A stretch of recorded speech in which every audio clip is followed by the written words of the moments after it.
నీ వాక్యము నా పాదాలకు దీపమును, నా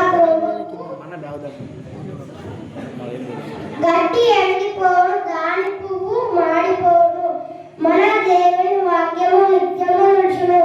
యెషయా 48. నీ వాక్యము నా పాదాలకు దీపమును, నా త్రోవకు వెలుగునై ఉన్నది.